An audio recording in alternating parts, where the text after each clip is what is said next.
Australia show some spine, Australia ने थोड़े बहुत मसल दिखा है और बड़ा रेयर ऑफ डे आया इंडियन क्रिकेट टेस्ट क्रिकेट के अंदर, वो भी घर के ऊपर, और बहुत ही रेयर डे आया ऑस्ट्रेलिया का इंडिया के घर के ऊपर। लेकिन भाई साहब आज दाद देनी पड़ेगी ऑस्ट्रेलिया की, specially how Steve Smith led his team when India opt to bowl bat first on this wicket. Then जिस तरह अप्रोच थी लबुशेन की, ऑल्दो लबुशेन का नाम आज मार्नस लक्ष्यन कर देना चाहिए क्योंकि जितने लकी वो रहे।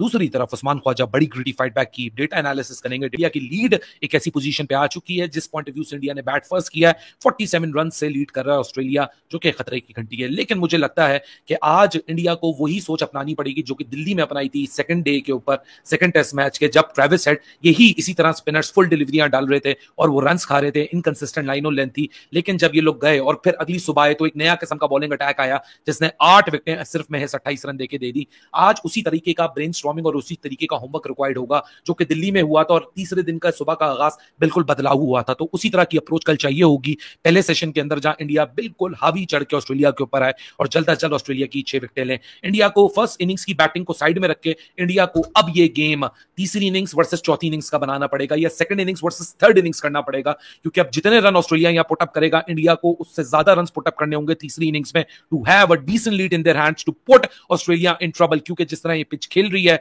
अगर इंडिया यहां लीड लेने में कोई 120-130 रन कामयाब हो जाएगा तो ये चौथी इनिंग्स बहुत मुश्किल डाल सकता है। लेकिन ये चीजें बहुत दूर इस वक्त नजर आ रही हैं क्योंकि ऑस्ट्रेलिया ने जिस तरह आज खेल खेला है, कमाल खेल खेला है। और क्या डिफरेंस रहा, ये इंडिया का पिछले 15 सालों में, मतलब 2021-22 सालों में सबसे बुरा दिन था टेस्ट क्रिकेट का अपने घर के ऊपर। इससे लोएस्ट टोटल आज तक ना बना पिछले 20-22 सालों में। So it shows you the intensity कि कितना मुश्किल दिन आज इंडिया के लिए रहा। और ऑस्ट्रेलिया ने फाइट बैक करने का क्रेडिट उनको बिल्कुल जाता है क्योंकि उन्होंने डिटर्मिनेशन शो की, उन्होंने ग्रिट शो की, starting from Steve Smith, how he captain his side. और ऑस्ट्रेलिया बड़ी मुख्तलिफ लगी आप स्टीव स्मिथ के अंडर, स्पेशली जिस तरह उसने अपनी यूटिलाइजेशन की, अपनी रिसोर्सेज की। ये तो इंडिया का सबसे बुरा दिन रहा आज अपने घर में पिछले 22 सालों के अंदर। या आप नंबर्स आपके सामने भी हैं कि हिस्ट्री क्या कहती है। लेकिन जो मेन डिफरेंस रहा वो अब आप लोग की स्क्रीन के ऊपर है, because this is what I believe was the basic and the main difference where it all made possible to Australia get India out cheaply. और इंडिया कमबैक के अंदर जो अपना कमबैक स्टेज करने की कोशिश कर रहा था उसके अंदर सिर्फ महज 4 विकेटें आई। अनलकीनेस का भी बहुत बड़ा फैक्टर है। जडेजा की बात करें, एक तरफ उन्होंने 4 विकेटें ली लेकिन एक तरफ उन्होंने 3 रिव्यूज भी डिसमिस कराए। लेकिन जो मेन फैक्ट बना वो मेन फैक्ट आप लोग की स्क्रीन के ऊपर है। Just look at the pitch map of the Australian left arm spinner which is Kuhnemann, और दूसरी तरफ अगर आप वर्सेस देखें इंडियाज लेफ्ट आर्म स्पिनर्स, ये ट्रेजेक्टरी बिकॉज उस्मान ख्वाजा को mainly they kept on bowling on the leg. अगर आप देख सकते हैं कि कितनी कंसिस्टेंट लाइन और लेंथ थी कोहिमन की, and that was the basic difference where they got more effective than Jadeja and Axar Patel all together. लेकिन आज अगर देखा जाए एक पर्सपेक्टिव से कि रविचंद्रन अश्विन का भी एक ऑफ डे था, although he was looking to get more wickets on this surface, क्योंकि आज रविचंद्रन अश्विन टेस्ट रैंकिंग में जिमी एंडरसन को टॉपल करके नंबर 1 रैंकिंग भी उन्होंने हासिल की है। तो शायद आज वो एक ऐसा दिन था जो इंडिया की किसी फेवर में नहीं गया। अगर मैं और ऑस्ट्रेलिया के दरमियान क्या जबरदस्त किस्म का जो मुकाबला खेला जाना है, दोनों टीमें जो है वो आमने सामने थी और जिस तरीके का मुकाबला दोनों के दरमियान हुआ, आज इंडिया को टोटली वन साइडेड ऑस्ट्रेलिया ने करके रख दिया।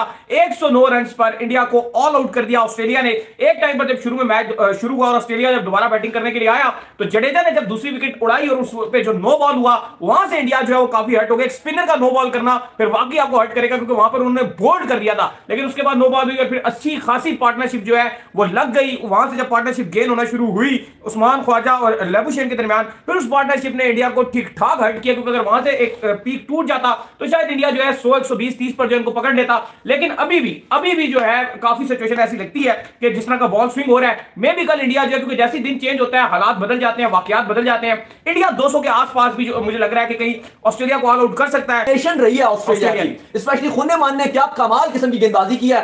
विराट कोहली एक वाहिद, अगर आप पहले 22 रन बनाकर भी लीडिंग रन स्कोरर थे। अगर आप बात करें दो बड़े बल्लेबाजों की इस बॉर्डर गवास्कर ट्रॉफी, तो मैं बात करूं स्मिथ और विराट कोहली, और दोनों की अभी तक 50 नहीं आई है। कहीं तो ये भी कहा जा रहा है राहुल की बदवा लग गई है इंडिया को। राहुल बेशक खुद कुछ नहीं करते थे केएल राहुल, लेकिन आज वो नहीं थे। अगर एक केएल राहुल नहीं थे तो बाकी भी सारे मौजूद थे। अच्छा, वो फिर अतिया शेट्टी की लगी होगी। हाँ, उन्होंने दोनों मिलकर काली कराई। क्योंकि उसके बाद अगर आप देखो तो इंडिया 109 पर ऑल आउट हुई है, लेकिन अभी दिन के अख्ताम तक अगर आप देखें ऑस्ट्रेलिया ने जिस तरीके से, ठीक है वो आप कह लें कि 2 बॉल दिया था जडेजा का, लेकिन बावजूद इसके 124 तक ऑस्ट्रेलिया के 2 खिलाड़ी आउट थे। और अगर वहीं पर 20-25 और रन ऐड करके दिन खत्म कर देते, 2 ही आउट होते, तो इंडिया बिल्कुल आउट क्लास हो चुका लेकिन होता। एक बात तो आप माने कि एक दिन पहले भी सिचुएशन बन रही थी पिछले टेस्ट मैच के अंदर, ऑस्ट्रेलिया पूरी तरह मैच के अंदर था। जब स्मिथ खेल रहे थे, लग रहा था कि कल ऑस्ट्रेलिया आएगा तो कल ऑस्ट्रेलिया आके बंबू कर देगा, लेकिन वहीं पर जब अगला दिन चेंज हुआ तो अश्विन और जडेजा का जादू सर चढ़कर बोला और इंडिया डोमिनेशन पर आ गया। तो ये भी पॉसिबल है कि डे चेंज हो तो कहानी चेंज हो जाती है। नहीं, बात वही मैं बात करने जा रहा था कि अगर 122-23 में 2 खिलाड़ी आउट होते तो शायद कहानी डिफरेंट हो जाती। लाइक जिस तरह वो पिछले टेस्ट में 61 पर आई थिंक ऑस्ट्रेलिया का एक आउट था, या कोई इसी तरह की फिल्म थी, एक ही आउट था, तो एकदम ऑस्ट्रेलिया की डोमिनेशन नजर आ रही थी। लेकिन समहाउ एकदम से जब दिन खत्म हुआ अगला, तो वो 100 अंक बनाना आसान हो गया था और पूरी ऑस्ट्रेलियन टीम नेक्स्ट में खाली 30-40 ही ऐड कर सकी। तो यही कहानी अली मुझे अभी भी नजर आ रही है कि एंड में आज के इवन दिन अख्ताम होने से पहले 125 पे तीसरी विकेट जडेजा ने ले ली और फिर 146 पर इंडिया की भी चौथी और जडेजा की भी चौथी विकेट ले लिया। अली साहब, जो कल का दिन है ना, मुझे कहानी लग रही है कि जडेजा ने come back with a bang करना है। अब भी देखो तो टोटली 47 रन 47 की लीड बनी हुई है। कैमरन ग्रीन और हैंड्सकॉम्ब खेल रहे हैं। मुझे ये लग रहा है कि कल का जब दिन शुरू होगा तो एकदम से कहानी बदलेगी, वक्त बदलेंगे, हालात बदलेंगे। और अगर ऑस्ट्रेलिया 30-40 रन खाली और ऐड कर सका और इनके अगर 6 खिलाड़ी आउट हो गए, यानी कि मैं बात कर रहा हूं अगर ऑस्ट्रेलिया 70-75 की लीड देता है इंडिया को, और अगर इंडिया ने सेकंड इनिंग में बैटिंग करके 300-350 रन बना दिए, ठीक है, तो ये आप कहोगे कि तारीखी किस्म का कमबैक हो जाएगा, तारीखी इंडिया को जीत मिल सकती है। क्योंकि ऑस्ट्रेलिया के लिए इवन अगर 240-250 का भी टारगेट मिलता है ऑस्ट्रेलिया को, मुझे नहीं लगता कि इंडोर का जिस तरह का विकेट है, टर्नर है, यहां पे ऑस्ट्रेलिया के लिए आसानी होगी।